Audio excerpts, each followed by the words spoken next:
Hello friends, माँ Saraswati classes के YouTube channel पर मैं शिवांश द्विवेदी आप सभी का स्वागत करता हूँ। इलेक्ट्रॉनिक्स मैकेनिक्स टेक्नीशियन एग्ज़ाम के क्रैश कोर्स के आज के वीडियो लेक्चर में हम क्लास ए एम्पलीफायर को कंप्लीट करेंगे। इससे पहले हमारी बहुत सारी क्लासेस ऑलरेडी कंप्लीट हो चुकी हैं, तो अगर आप उनको ज्वाइन करना चाहें, उनको देखना चाहें तो प्लेलिस्ट में जाइएगा, वहाँ से एक एक करके सारी क्लासेस को देख सकते हैं। और जो प्लेलिस्ट का लिंक है वो आपको इसी वीडियो के डिस्क्रिप्शन बॉक्स में मिल जाएगा, वहाँ से आप डायरेक्ट प्लेलिस्ट पर पहुँच जाएंगे। आगे बढ़ने से पहले आपको बताना चाहेंगे कि आप इलेक्ट्रॉनिक्स मैकेनिक्स के लिए हमारे hand written PDF notes course को ज्वाइन कर सकते हैं। ये कोर्स मैंने खुद लिखा है, खुद डिज़ाइन किया है, और इसके अलावा इसमें आपको जो भी थ्योरी मिलेगी वो काफ़ी आसान भाषा में इसमें थ्योरी लिखी गई है, ताकि आप जो भी टेक्निकल चीज़ें हैं वो आसान तरीके से समझ पाएँ। इसमें आपको सिलेबस के टॉपिक वाइज जो भी जितने भी आपके सिलेबस में टॉपिक हैं उनकी टॉपिक वाइज थ्योरी मिलेगी। इसके अलावा इसमें जो प्रीवियस ईयर के क्वेश्चंस हैं, कुछ प्रीवियस ईयर के क्वेश्चंस को इंक्लूड किया गया है। साथ ही साथ जो नए क्वेश्चंस बन सकते हैं या जो भी इम्पॉर्टेंट क्वेश्चन होते हैं, एक्सपेक्टेड क्वेश्चन, वो भी इसमें इंक्लूड किए गए हैं। और इसके अलावा इसमें न्यूमेरिकल क्वेश्चंस को भी रखा गया है, जिस पैटर्न पर आधारित पिछली परीक्षाओं में न्यूमेरिकल क्वेश्चन पूछे गए हैं। ये कोर्स आप कैसे प्राप्त कर सकते हैं, इसके लिए आपको दिए हुए व्हाट्सएप नंबर पर मैसेज करना है। इस कोर्स के लिए आपको कुछ चार्ज पे करना होगा, जिसकी जानकारी आपको इसी व्हाट्सएप के माध्यम से मिलेगी, और जो PDFs हैं ये PDFs भी आपको इसी व्हाट्सएप के माध्यम से प्राप्त होंगी। क्लास ए एम्पलीफायर को पढ़ने से पहले एम्पलीफायर से संबंधित कुछ टर्मिनोलॉजीज़ को यहाँ पर पढ़ते हैं, क्योंकि ये जो आपकी शब्दावली हैं ये आगे चल के इनका यूज़ होने वाला है, तो इनके बारे में आपको डेफिनेशन पता होनी चाहिए। और इसके अलावा भी इससे क्वेश्चन भी आपके एग्ज़ाम में पूछे जाते हैं। तो सबसे पहले एम्पलीफायर की कैस्केडिंग के बारे में बात करते हैं। जब सिग्नल को एम्पलीफाई करना होता है तो मेन काम जो एम्पलीफाई करने का है वो तो ट्रांजिस्टर के द्वारा किया जाता है, लेकिन इसके अलावा भी इसमें कुछ पैसिव एलिमेंट यानी कि निष्क्रिय जो भी अवयव हैं उनका उपयोग करते हैं। जो हमारे बेसिक पैसिव एलिमेंट हैं वो यहाँ पर आपको बता दें कि RLC यानी कि रजिस्टर, इंडक्टर और कैपेसिटर, ये तीन बेसिक पैसिव एलिमेंट होते हैं। तो इनका बहुत सर्किटों में उपयोग किया जाता है। तो इन पैसिव एलिमेंटों को जोड़ना, इसके अलावा इसमें बैटरी को भी कनेक्ट करना ताकि उसके अंदर उसमें पावर दी जा सके उसको ऑपरेट होने के लिए, तो इन सभी को कनेक्ट करना एम्पलीफायर की कैस्केडिंग कहा जाता है। अगर हम इसे अपने नॉर्मली जो हमारी आम तौर पर जो हमारी जीवन शैली है उसके अगर उदाहरण से इसको कंपेयर करें, तो जैसे मान लीजिएगा आपने कहा कि कढ़ाई पनीर, ठीक है, तो कढ़ाई पनीर में मेन चीज़ क्या है? मेन चीज़ तो आपका पनीर है। ठीक वैसे ही यहाँ पर एम्पलीफायर में मेन चीज़ क्या है? ट्रांजिस्टर है।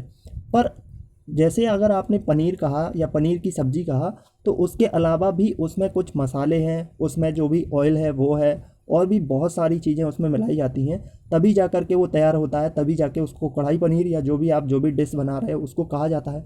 ठीक वैसे ही अगर यहाँ पर एम्पलीफायर की बात करें तो मेन काम तो ट्रांजिस्टर को करना है। जो सिग्नल को एम्पलीफाई करना है उसका काम है ट्रांजिस्टर का करना, लेकिन इसके अलावा ट्रांजिस्टर को ऑपरेट करने के लिए, उस सर्किट को अच्छी तरीके से डिज़ाइन करने के लिए, और जिस प्रकार का इनपुट वो एक्सेप्ट करता है उस इनपुट के एक्सेप्ट के अकॉर्डिंग उसको बनाने के लिए बाकी जो हमारे पैसिव एलिमेंट होते हैं, बेसिक एलिमेंट होते हैं, उनको कनेक्ट करने ही एम्पलीफायर की कैस्केडिंग कहा जाता है।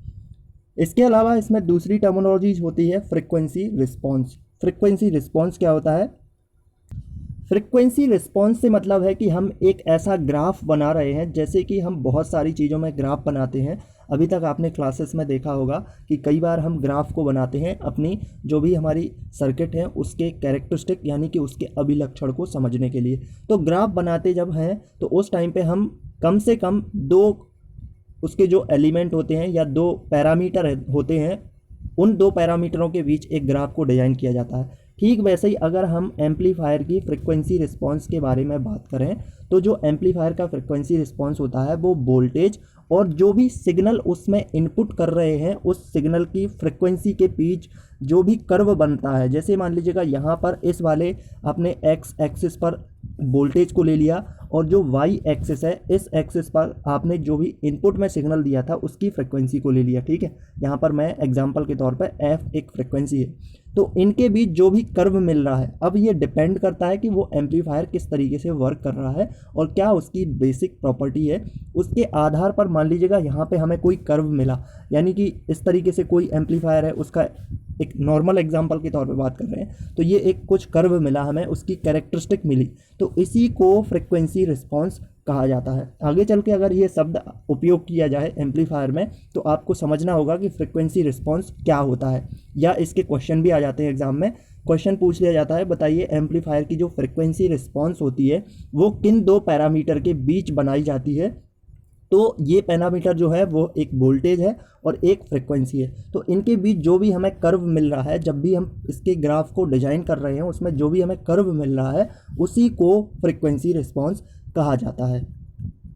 अब इससे पहली वाली क्लास में हमने आपको बताया था कि जो भी हमारा एम्पलीफायर होता है वो किसी भी सिग्नल की फ्रिक्वेंसी पर कोई परिवर्तन नहीं लाता है, केवल और केवल उस सिग्नल के एम्पलीट्यूड यानी कि उसके आयाम को चेंज करता है। जैसे हमारा जो सिग्नल है वो कुछ इस तरीके का है, अगर हम इनपुट सिग्नल में ये वाला सिग्नल दे रहे हैं तो जो हमें सिग्नल मिलेगा आउटपुट पर वो कुछ इस तरीके का मिलेगा। यानी कि यहाँ पर जो एम्पलीट्यूड देख सकते हैं आप, ये काफ़ी ज़्यादा एम्पलीट्यूड मिल रहा है, बट इसकी फ्रिक्वेंसी में कोई चेंज नहीं करता। पर ये एक आदर्श सिचुएशन होती है, यानी कि ये एक आदर्श आइडियल कंडीशन होती है। वास्तव में ऐसा नहीं होता है, क्योंकि जब एम्पलीफायर ऑपरेट होता है तो उसमें बहुत सारे डिस्टॉर्शन आ जाते हैं। डिस्टॉर्शन का मतलब है कि उसमें बहुत सारे अनवांछित परिवर्तन आ जाते हैं, जो कि उसकी, जैसे अगर वो चल रहा है तो उसमें हीट जनरेट हो रही है, उसमें जो इलेक्ट्रॉन, जो भी होल्स, मेजॉरिटी माइनॉरिटी जो भी कैरियर्स हैं उनमें कोलाइजन हो रहा है या कोवैलेंट बॉन्ड वहाँ पर टूट रहे हैं, तो उस प्रकार से जो हीट जनरेट होती है वो हमारे इनपुट सिग्नल की फ्रिक्वेंसी में थोड़ा बहुत परिवर्तन ला देती है।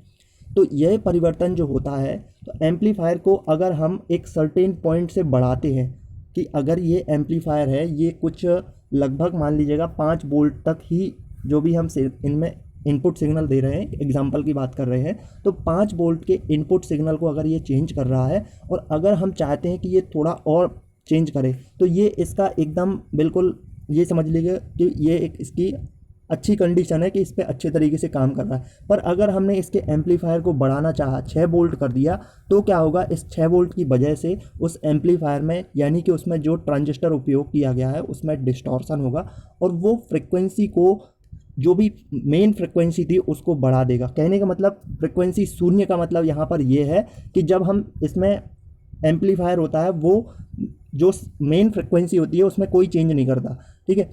पर अगर डिस्टॉर्शन हो रहा है तो थोड़ी बहुत इसमें अनवांछित परिवर्तन आने की वजह से उसकी फ्रिक्वेंसी में बदलाव होने लगता है, यानी कि शून्य से अधिक हो जाती है, जो कि FR के रूप में होती है। इसको FR से डिनोट करते हैं और इसी को रिजोनेंट फ्रिक्वेंसी कहा जाता है। तो यहाँ पर आपके 2 क्वेश्चन बन के आ सकते हैं। पहला क्वेश्चन तो आपसे यही पूछा जाएगा कि फ्रिक्वेंसी रिस्पॉन्स जो होता है वो क्या होता है। तो पहली बात आपको ये पता होना चाहिए कि फ्रिक्वेंसी रिस्पांस एक प्रकार का कर्व है, एक प्रकार की कैरेक्टरिस्टिक है जो 2 पैरामीटर के बीच डिजाइन की जाती है, 2 पैरामीटर के बीच बनाते हैं। पहला पैरामीटर जो होता है वो वोल्टेज होता है और दूसरा जो पैरामीटर होता है वो सिग्नल की फ्रिक्वेंसी होती है। और इन्हीं दोनों के बीच जब हम कैरेक्टरिस्टिक को डिजाइन कर देते हैं तो उसी को फ्रिक्वेंसी रिस्पॉन्स कहते हैं। ठीक वैसे ही अगर क्वेश्चन किया जाए कि रिजोनेंट फ्रिक्वेंसी क्या होती है, तो आपके लिए आंसर होना चाहिए कि एम्पलीफायर जो है अगर उसकी एम्पलीफिकेशन को हम बढ़ाते हैं तो फ्रिक्वेंसी जो है वो शून्य से अधिक हो जाती है, जिसे FR से डिनोट किया जाता है और इसी को रिजोनेंट फ्रिक्वेंसी कहा जाता है। इसके अलावा इसकी थर्ड जो मेन टर्मिनोलॉजीज में आती है वो है बैंडविड्थ। बैंडविड्थ क्या होती है, तो इसको यहाँ पर पहले समझिएगा, फिर एक एग्जांपल से समझाएंगे तो और अच्छे से आपको क्लियर होगा ये जो भी पॉइंट है। बैंडविड्थ जो होती है वो हाई कट ऑफ फ्रिक्वेंसी और लो कट ऑफ फ्रिक्वेंसी के अंतर को ही बैंडविड्थ कहा जाता है। अभी आपको ये टेक्निकल चीज़ें नहीं समझ में आई, यानी बैंडविड्थ के अंतर्गत शायद हो सकता है ये चीज़ आपको नहीं समझ आई हो। तो यहाँ पर देखिए, मान लीजिएगा आप कोई एग्ज़ाम देते हैं, कोई आप परीक्षा देते हैं और उस परीक्षा के अधिकतम अंक कितने हैं, 100, और उस परीक्षा में कुल कितनी पोस्ट हैं, उस एग्ज़ाम में 20 पोस्ट हैं। अब उस परीक्षा के लिए कितना कट ऑफ निकल के आया, कट ऑफ का मतलब कि एक ऐसे न्यूनतम मार्क्स जिन पे बच्चों का सिलेक्शन हो गया है। मान लीजिएगा ये जो कट ऑफ निकला वो 80 निकला, यानी कि 80 मार्क्स में सिलेक्शन हो गया है। तब अगर हम इसे कंपेयर करना चाहें तो जो हमारी हाई कट ऑफ फ्रिक्वेंसी क्या कहलाएगी, वो वाले 100 मार्क्स। इससे ज़्यादा, यानी कि जब मैक्सिमम मार्क्स ही परीक्षा के 100 हैं तो उससे ज़्यादा बच्चों के मार्क्स आने की तो कोई संभावना ही नहीं है। जैसे किसी परीक्षा में अगर अधिकतम अंक 100 हैं, उस पेपर का जो मार्क्स है वो 100 है, तो उससे ज़्यादा थोड़ी ना बच्चे के मार्क्स आएंगे। तो ये क्या कहलाएगी, हाई कट ऑफ फ्रिक्वेंसी। उसी प्रकार से लो कट ऑफ फ्रिक्वेंसी क्या कहलाएगी, यानी कि ऐसे मार्क्स जिस पे बच्चे का सिलेक्शन हुआ है और वो बिल्कुल कट पॉइंट है, एक ऐसा पॉइंट जिससे थोड़ा सा भी अगर नीचे हुए, थोड़े से भी कम मार्क्स हुए तो फिर उसका सिलेक्शन नहीं होगा, या उससे नीचे वाले बच्चे का सिलेक्शन नहीं हुआ। यहाँ पर लो कट ऑफ फ्रिक्वेंसी क्या हो जाएगी, 80।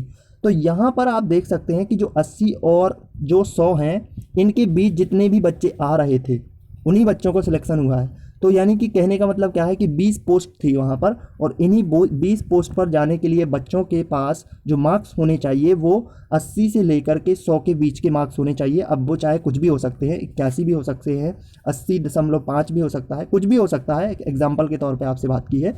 तो बैंडविड्थ जो है वो एक ऐसी चीज़ है, जब हाई कट ऑफ फ्रिक्वेंसी और लो कट ऑफ फ्रिक्वेंसी का जो अंतर होता है उसी को बैंडविड्थ कहा जाता है। यानी कि एक ऐसी चीज़ जो यहाँ पर हो गई और यहाँ पर ये वाला हाई पॉइंट हो गया, ये लो पॉइंट हो गया, तो इसके बीच में जो भी कुछ आ रहा है उस सभी को वो जाने देगा, उस सभी को वो सेलेक्ट कर लेगा, उस सभी चीज़ों को जाने देगा। इसी को बैंडविड्थ कहा जाता है। तो बैंडविड्थ का फॉर्मूला क्या होता है, F2 का मतलब कि जो हाई फ्रिक्वेंसी है, और F1 का मतलब हुआ कि लो फ्रिक्वेंसी। यानी कि हाई फ्रिक्वेंसी में से अगर आप लो फ्रिक्वेंसी को घटा देते हैं तो जो भी आपके पास जो भी वैल्यू बचती है उसको बैंडविड्थ कहा जाता है।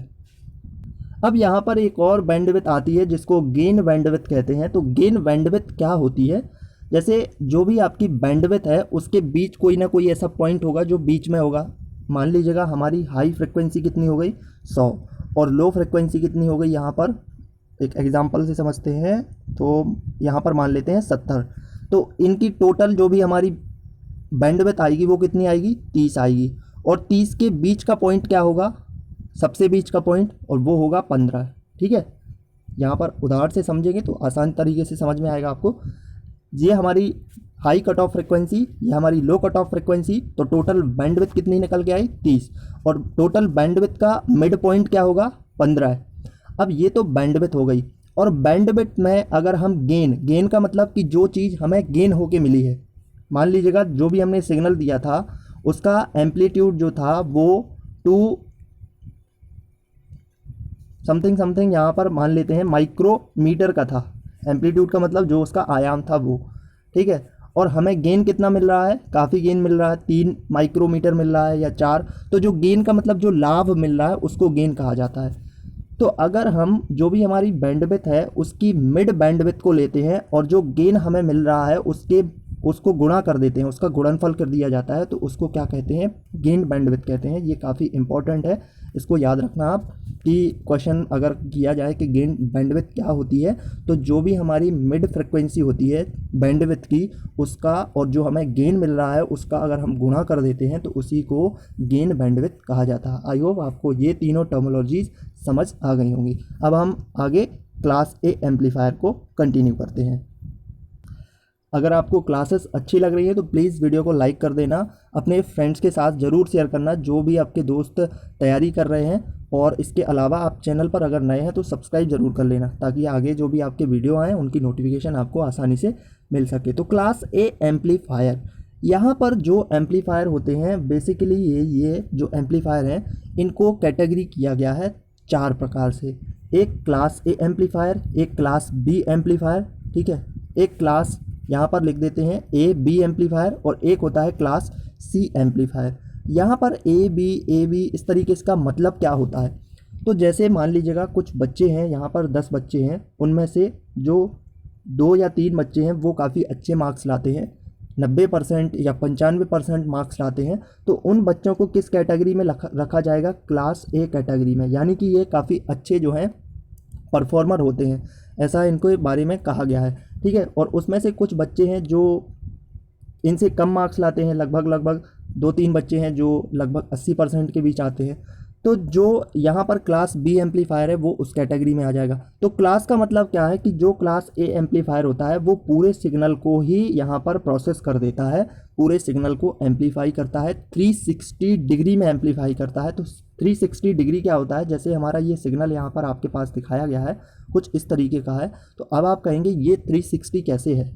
360 का मतलब क्या होता है कि जब हम कोई सर्किल बना रहे होते हैं, जैसे मैंने एक सर्किल बना दिया, तो इसका जो सेंटर पॉइंट होगा उसके मध्य जहाँ से भी इसमें एंगल बनेगा, जो कोण बनेगा, वो क्या होगा, 360 एंगल कहलाएगा। तो अगर आप इस वाले सिग्नल को देखेंगे, इस वाले सिग्नल को देखेंगे और इस वाले सिग्नल के पॉइंट को यहाँ से कट करके यहाँ पर लगा देंगे, तो ये क्या बन जाएगा, एक प्रकार से एक वृत्त बन जाएगा। और वृत्त बन जाएगा तो इसके बीच जो कोण बनेगा वो कितना बन जाएगा, 360 का कोण बन जाएगा। तो कहने का मतलब यही है कि क्लास ए एम्पलीफायर जो होता है वो इनपुट सिग्नल के पूरे चक्र यानी कि फुल साइकिल 360 के लिए प्राप्त होता है, और इसके लिए क्यू पॉइंट को आउटपुट अभिलक्षणों के मध्य फिक्स किया जाता है। क्यू पॉइंट क्या होता है, क्यू पॉइंट एक ऐसा बिंदु होता है, जैसे कि हमने मेन काम तो हमारा ट्रांजिस्टर का ही है, मेन काम ट्रांजिस्टर करता है, एनपीएन ट्रांजिस्टर या जो भी हमने ट्रांजिस्टर यूज़ किया है। अब इस ट्रांजिस्टर के लिए कोई ऐसा फिक्स वोल्टेज होना चाहिए जहां पर वो अच्छे तरीके से काम कर सके। हालांकि मैंने क्यू पॉइंट के बारे में आपको ट्रांजिस्टर में पढ़ाया हुआ है, तो एक बार आपको ट्रांजिस्टर की क्लासेस को अच्छे से समझना होगा, तभी आपको ये जो क्यू पॉइंट वगैरह हैं, कट ऑफ रीजन हो गया, सैचुरेशन रीजन, ये जो टर्मोलॉजीज़ हैं वहीं से निकल के आई हैं, तो वो चीज़ें आपको समझनी होंगी सबसे पहले। आई होप आपने वो क्लासेस भी अटेंड की होंगी, अगर नहीं की हैं तो पहले उनका अटेंड कर लेना, इसके बाद देखना यहाँ पर। तो क्यू पॉइंट एक ऐसा पॉइंट होता है जो कि इस पूरे ट्रांजिस्टर को एक्टिव रीजन में रखता है, ना ही कट ऑफ में रखता है, ना ही सैचुरेशन में रखता है। तो क्यू पॉइंट का मतलब यही है कि क्यू पॉइंट को जो इसकी आउटपुट कैरेक्टरिस्टिक है, आउटपुट कैरेक्टरिस्टिक का मतलब है कि जब हम इसमें ग्राफ बनाते हैं तो वो उसके मिड में फिक्स किया जाता है। मिड का मतलब है कि उसमें जैसे अगर हमने ग्राफ को बनाया आई और वी के बीच बना दिया, तो जो क्यू पॉइंट होगा वो क्या होगा, यहाँ पर बिल्कुल मिड में होगा, क्यू पॉइंट इस तरीके से बन जाएगा। तो इस क्यू पॉइंट को यहाँ पर फिक्स कर दिया जाता है, अर्थात जो ट्रांजिस्टर होता है वो फॉरवर्ड वाइस होता है। फॉरवर्ड वाइस का मतलब ट्रांजिस्टर के एक्टिव रीजन में होता है, उसका जो इनपुट जो पॉइंट होता है, इनपुट पार्ट होता है, वो फॉरवर्ड रीजन में होता है, और कब तक रहता है, जब तक कि इनपुट साइकिल उसमें चलती रहती है। तो यहाँ पर आपको सिग्नल के तौर पे यहाँ पर दिखाया गया है कि ये हमारा वोल्टेज, यहाँ पर ये एक इनपुट सिग्नल है कुछ इस तरीके से, और ये इसका यहाँ पर एम्प्लीफिकेशन हो रहा है। तो यहाँ पर जो भी सिग्नल जा रहा था पूरा का पूरा सिग्नल हमें आउटपुट में मिल रहा है, बस इसका जो भी इसका जो भी एम्पलीट्यूड है, इसकी जो भी यहाँ पर एम्प्लीफिकेशन है, वो एम्प्लीफिकेशन होके हमें आउटपुट पर सिग्नल मिल रहा है। तो इम्पॉर्टेंट पॉइंट आपको यहाँ पर क्या नोट करना है क्लास ए एम्पलीफायर के लिए, कि ये फुल साइकिल यानी कि 360 के लिए होता है, और इसके क्यू पॉइंट को आउटपुट की जो भी कैरेक्टरिस्टिक बनाई जाती है तो उस पर बिल्कुल उसके मिड यानी कि बिल्कुल मध्य पॉइंट पर उसको फिक्स किया जाता है। और जो ट्रांजिस्टर होता है, ट्रांजिस्टर का मतलब कि उसका जो इनपुट जो पार्ट होता है वो एक्टिव रीजन में होता है। अब यहाँ पर इसकी कैरेक्टरिस्टिक यानी कि इसके अभिलक्षणों को समझते हैं, तो और आगे चीज़ें आपको क्लियर हो गई। यहाँ पर आप देख सकते हैं एक यहाँ पर आपको ग्राफ दिखाया गया है, और इस ग्राफ में यहाँ पर BCE जो कि कॉमन जो बैटरी कनेक्ट करते हैं कलेक्टर और एमीटर टर्मिनल पर, उसका जो वोल्टेज होता है वो एक्स एक्सिस पर लिया जाता है, और वाई एक्सिस पर यहाँ पर कलेक्टर की करंट को लिया जाता है। इनपुट की बात करें तो यहाँ पर हमने पहले इसकी लोड लाइन को बनाया, लोड लाइन वगैरह ये चीज़ें सब ट्रांजिस्टर की पार्ट हैं, तो वहाँ से समझिएगा इसके। तो यहाँ पर हमने लोड लाइन को बनाया, लोड लाइन के बाद यहाँ पर क्यू पॉइंट बनाया। क्यू पॉइंट क्या है, एक ऐसा बिंदु जहाँ पर जो ट्रांजिस्टर है वो एक्टिव रीजन में काम कर रहा है। अगर क्यू पॉइंट को नीचे खिसकाते हैं तो वो कट ऑफ रीजन में आ जाएगा। कट ऑफ रीजन का मतलब होता है कि बेस करंट बिल्कुल जीरो हो जाएगी। जब ट्रांजिस्टर में कॉन्फ़िगरेशन करते हैं और उस टाइम पर जो बेस करंट होती है वो ज़ीरो अगर रखते हैं तो क्यू पॉइंट नीचे की ओर रहता है, और उस कंडीशन को कट ऑफ रीजन कहते हैं, और उस कंडीशन में ट्रांजिस्टर वर्क नहीं करता है। ठीक वैसे ही अगर क्यू पॉइंट को ऊपर, क्यू पॉइंट कुछ नहीं है, वो एक वोल्टेज ही है। क्यू पॉइंट का मतलब यहाँ पर 5 वोल्ट मान लेते हैं, एक एग्जाम्पल की बात कर रहे हैं कि 5 वोल्ट एक फिक्स वोल्टेज है। इतने वोल्टेज पर ही ट्रांजिस्टर एक्टिव रीजन में बहुत बढ़िया तरीके से काम करेगा। अगर हमने यहाँ पर इसको 2 वोल्ट कर दिया यानी कि और कम कर दिया या 1 वोल्ट कर दिया, तो वो किस रीजन में आ जाएगा, कट ऑफ रीजन में होगा, और वहाँ पर ट्रांजिस्टर काम ही नहीं करेगा, क्योंकि 2 वोल्ट या जो भी रहेगा उस टाइम पर जो बेस करंट अगर 0 हो जाती है तो फिर वो कट ऑफ रीजन में रहता है। ठीक वैसे ही यहाँ पर होता है सैचुरेशन रीजन। ये इसकी क्या दर्शाई गई है, ये इसकी डीसी लोड लाइन दर्शाई गई है। ये ट्रांजिस्टर का जो कैरेक्टरिस्टिक उसके आधार पर यहाँ पे बनाया जाता है। तो जो सैचुरेशन पॉइंट होता है वो एक ऐसा पॉइंट होता है जहाँ पर जो बेस करंट होती है ट्रांजिस्टर की वो बहुत हाई हो जाती है, और इतनी हाई हो जाती है कि वो एमीटर करंट से अगर ज़्यादा हो जाती है तो फिर सैचुरेशन कंडीशन मिलती है। सैचुरेशन कंडीशन की वजह से क्या होता है कि ट्रांजिस्टर के अंदर जो कोवैलेंट बॉन्ड है वो बहुत ज़्यादा टूटते हैं, जिसकी वजह से बहुत ज़्यादा वहाँ पर हीट निकलती है, और हीट की वजह से वो ट्रांजिस्टर सैचुरेशन रीजन में आ जाता है या कई बार ख़राब भी हो जाता है। तो ये जो पॉइंट है वो क्या मान सकते हैं कि 10 वोल्ट के आसपास होता है। तो ठीक वैसे ही यहाँ पर आपके पास एक क्यू पॉइंट दर्शाया गया है कि इस क्यू पॉइंट पर ही इसको फिक्स कर दिया है कि अब ये जो ट्रांजिस्टर है वो इस पॉइंट पर ही वर्क करेगा। इसमें यहाँ पर हमने इनपुट सिग्नल को दिया, ये इनपुट सिग्नल कुछ इस तरीके से दर्शाया गया है, और यहाँ पर हमें इसका आउटपुट सिग्नल मिल रहा है। तो इनपुट सिग्नल जो है वो काफ़ी छोटा है, और आउटपुट सिग्नल भी लगभग थोड़ा सा इसमें ज़्यादा चेंज होके मिलता है, थोड़ा सा एम्पलीफाई होके मिलता है। तो इस तरीके से यहाँ पर आप देख सकते हैं।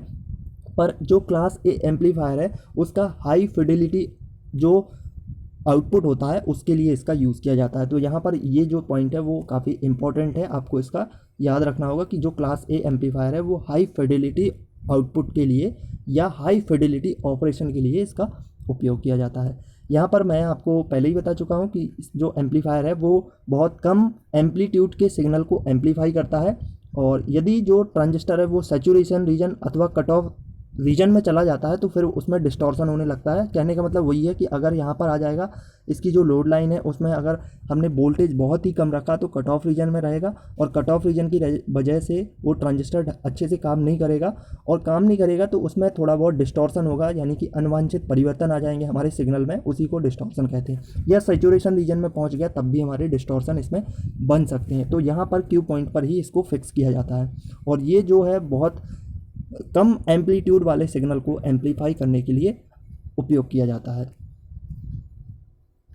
और इस पूरे क्लास ए एम्पलीफायर में अगर हम एक्टिव डिवाइस की बात करें तो वो क्या कहलाएगा, ट्रांजिस्टर होगा।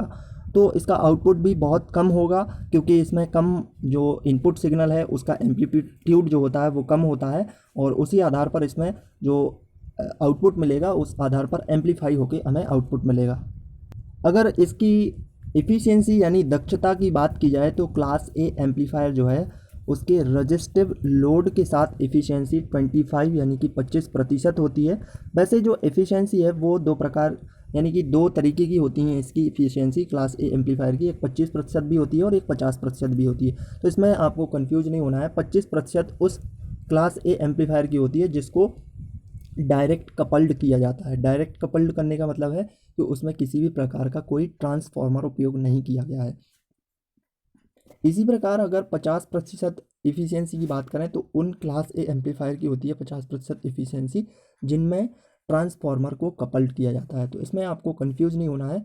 कई बार इस बात पर जो कैंडिडेट हैं वो कंफ्यूज हो जाते हैं, तो आपको इसको ध्यान रखना है। और या फिर इसको कह सकते हैं कि जो इसकी पूरी दक्षता है वो रजिस्टिव लोड के साथ 25% होती है। तो इन दोनों पॉइंट को आपको याद रखना है कि इसकी जो पूरी दक्षता है अगर रजिस्टिव लोड की बात करें तो उसके साथ इसकी 25% होती है, या फिर डायरेक्ट कपल्ड पर ये 25% होती है। और इसके अलावा अगर ये अधिकतम कलेक्टर दक्षता की बात करें तो ये 50% होती है, या फिर अगर transformer coupled class A amplifier की बात करें तो उसकी जो इफ़िशियंसी होगी वो 50% होती है। अगर हम इसके ट्रांजिस्टर की जो कलेक्टर इफ़िशियंसी है उसको निकालना चाहें तो उसके लिए जो फॉर्मूला होता है वो क्या होता है, औसत एसी शक्ति आउटपुट, यानी कि जो एसी सिग्नल दिया जा रहा है उसका पावर आउटपुट पावर जो है उसका एवरेज लेते हैं और वो उसकी वैल्यू ऊपर रखते हैं, और नीचे जो होता है वो औसत यानी कि एवरेज लिया जाता है डीसी जो भी हम इनपुट सिग्नल ट्रांजिस्टर के लिए दे रहे हैं उसकी पावर को। तो इन दोनों के जो रेशियो निकल के आता है उसी को यहाँ पर कलेक्टर इफ़िशियंसी कहा जाता है। यहाँ पर एक और इम्पॉर्टेंट फार्मूला आपको ध्यान रखना होगा जो कि एम्पलीफायर यानी कि क्लास ए एम्पलीफायर जो है उसकी पावर डिस्ट्रीब्यूशन से रिलेटेड फार्मूला है, और ये फार्मूला यहाँ पर इस तरीके से दर्शाया जाता है जिसको P.AC कहा जाता है, और यहाँ पर I² मल्टीप्लाई V² या फिर VM² अपॉन 2 RC ये फार्मूला होता है। यहाँ से कई बार एक आध न्यूमेरिकल क्वेश्चन आ जाता है या फिर डायरेक्ट यहाँ पर फॉर्मूला पूछा जाता है। तो इसको आप याद रखेंगे। यहाँ पर आई क्या होती है, आई लोड के द्वारा आउटपुट करंट, जो लोड पर हम आउटपुट करंट ले रहे हैं वो वैल्यू यहाँ पर रखते हैं। और इसके अलावा जो करंट है उसका आरएमएस लेना होता है। आई जो है वो रूट मीन स्क्वायर वैल्यू लेनी होती है। इसके अलावा यहाँ पर बी जो है वो एसी करंट, यहाँ पर ये वाला बी एसी करंट वोल्टेज का आरएमएस वैल्यू। और अगर वीएम लेते हैं तो वो उसकी पीक वैल्यू होती है। जो एसी करंट होती है उसकी दो वैल्यू होती हैं, एक आरएमएस वैल्यू होती है और एक पीक वैल्यू होती है। तो इस पॉइंट को हम बेसिक इलेक्ट्रिकल जब पढ़ेंगे उस वहाँ पर आपको काफ़ी अच्छे से डिस्कस करेंगे। तो अगर कुछ भी यहाँ पे आता है एग्ज़ाम में, तो अगर बी एम आता है तो उस हिसाब से आप वैल्यू रख के इस फॉर्मूले को अप्लाई करेंगे। और अगर यहाँ पर आपको आरएमएस वैल्यू दी जाती है तो उसको यहाँ पर रख के आप फॉर्मूले को अप्लाई करके अपने क्वेश्चंस को निकाल सकते हैं। और यहाँ पर जो कलेक्टर रीजन होता है उसमें ट्रांजिस्टर के द्वारा जो भी पावर लॉस होती है ऊष्मा के तौर पर, वो कहलाती है। यहाँ पर ये आप देख सकते हैं, यही फार्मूला, इस फार्मूले के आधार पर उस पावर लॉस को निकाला जाता है। तो आगे की क्लास में हम class B amplifier, class A B amplifier और इस तरीके से जो भी हमारे एम्पलीफायर हैं उन सभी को कंटिन्यू करते हैं। ठीक है, तो अगर आप चैनल पर नए हैं तो सब्सक्राइब ज़रूर कर लेना, बेल आइकन प्रेस कर देना ताकि आगे की वीडियोज़ की नोटिफिकेशन आपको मिल सके। और अगर आप चाहें तो हमारे इलेक्ट्रॉनिक्स मैकेनिक्स के hand written PDF notes course को ज्वाइन कर सकते हैं। इस कोर्स में आपको क्या मिलेगा, कंप्लीटली आपके जितने भी सिलेबस में टॉपिक हैं उनकी थ्योरी, वो भी हिंदी में, और बहुत आसान भाषा में ये थ्योरी लिखी गई है ताकि आपको समझने में आसानी हो, टेक्निकल चीज़ों को आप समझ सकें। और इसके अलावा इसमें प्रीवियस ईयर के कुछ क्वेश्चंस भी इंक्लूड किए गए हैं, साथ ही कुछ इंपॉर्टेंट क्वेश्चन जो एग्ज़ाम में पूछे जाने की संभावना है। और इसके अलावा कुछ न्यूमेरिकल क्वेश्चन जिस पैटर्न पर आधारित कुछ प्रीवियस एग्ज़ामों में पूछे गए हैं, वो सब चीज़ें आपको इस कोर्स में मिलेंगी। इसमें आपको थोड़ा सा चार्ज पे करना होगा, बहुत ही कम चार्ज है। इसके लिए आपको इस व्हाट्सएप नंबर पर डिटेल के लिए मैसेज करना है, बाकी की जानकारी आपको इसी व्हाट्सएप के माध्यम से मिलेगी। So thank you for watching this video.